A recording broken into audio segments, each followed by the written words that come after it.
Okay, so Juventus were one of the favourites for the Champions League, but do you remember March 2010 when they chucked away a 3-1 first leg lead to lose 4-1 at Craven Cottage in the Europa League last 16? A dark day in the club's history. I'm pretty sure that wasn't the moment Cristiano Ronaldo thought, yep, that's the club for me. Let's take a look at their starting 11 from that day. Antonio Cimenti. Alright, starting off, who the hell is Cimenti and where the was Buffon? For whatever reason, the experienced Italian veteran wasn't in the squad for this one, so no doubt watched on in absolute disgust as his stand-in conceded 4 against a side that featured Chris Baird and Dixon Atuhu. Did Buffon really stick it out in Serie B for this? Anyway, enough talking about that fella. This is about Antonio Cimenti, a man who sounds like something you put in a goddamn pasta dish. He was 40 years old at the time and was probably just thinking he'd rather be at home with a 6-pack of carling and a nice bowl of tiramisu than have to put up with Clint Dempsey's nonsense. He only played once more for the club. No f***ing wonder. Jonathan ZEBINA. Sent off in this game after being run ragged by Simon Davies, the French one-cap wonder was probably considering chucking it all in and retiring then and there on the spot. 4-1 at Craven Cottage in Juventus shirt. I'm surprised the Italians let these players get back on the goddamn plane. He moved to Brescia in 2010, then Brest, Toulouse and retired at Arles in Vignon. He now runs an art gallery in Milan, doing everything he possibly can to drown out the memory of Sultan Gira, turning his career into sticky toffee pudding. Fabio Cannavaro. Fabio Cannavaro, a World Cup champion just a few years before, was part of this mess and contributed to it as well. He got sent off too. This was arguably one of the low points in his career. He'd been used to battling it out at the tail end of the Champions League, not getting dumped out of the Europa League by a team who'd been nearly relegated 2 years previously. And yes, I'll say it again, had Chris Baird in the team. And Paul Konchesky. When you have Bobby Zamora beating him in a race to the ball, you can just add that to your list of reasons to die. Fabio retired 2 years later in the Middle East with Al Ahly, where he discovered a newfound love of pocketing oil money for doing f*** all. He stayed out there as an assistant boss, then had spells as manager with Guangzhou Evergrande, El Nasser, Tianjin Quanyin, Guangzhou again, and now the China national team. The man is 45, has never coached in Europe, but is still one of the richest managers in the world.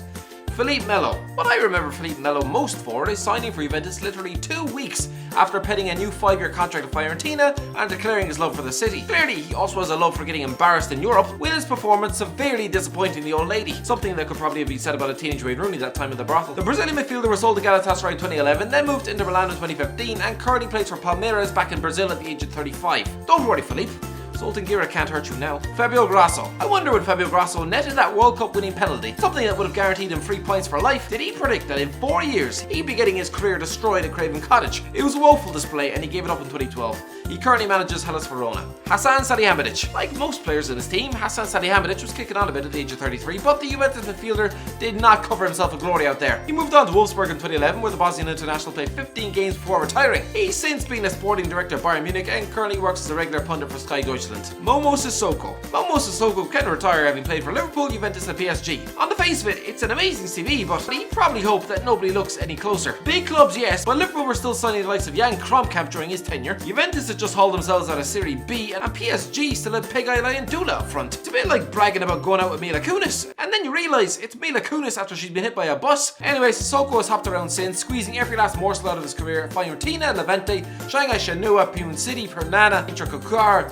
Atletico San Luis, Kichi and now Sochaux. Mauro Camoranesi. Another aging man. Mauro Camoranesi left Juventus after 8 years, played 7 games for Stuttgart before returning to Argentina via Lanús and then Racing Club. He since managed the likes of Tigre and Tapachula at the back of Mexico. Andreas CANDREVA. On loan at Juventus from Udinese, it was games like this which prompted the club not to sign him in a permanent deal. The young Italian winger did soon prove everyone wrong though, scoring 45 goals in 192 games at Lazio and is currently in his 3rd season at Inter Milan. Diego. This was Diego's only season at Juventus and he was flogged to Wolfsburg that summer, where he lit the place up, earned a move to Atletico Madrid where he won the title and the Europa League. Then he was Fenerbahce and now at the age of 34 he's currently at Flamengo, where the playmaker has bagged 34 in 120 games. David Trezeguet. Poor old David Trezeguet. I mean, sad way to end what was a pretty spectacular decade at Juventus. Tumbling out of Europe like this after being such a prolific striker in Turin, it was a depressing way to finish up. He had a brief renaissance at Hercules, scoring 12 in 31 games and helping the club to an historic win at the Nou Camp. He moved to Argentina for a bit before retiring in Pune City in 2014.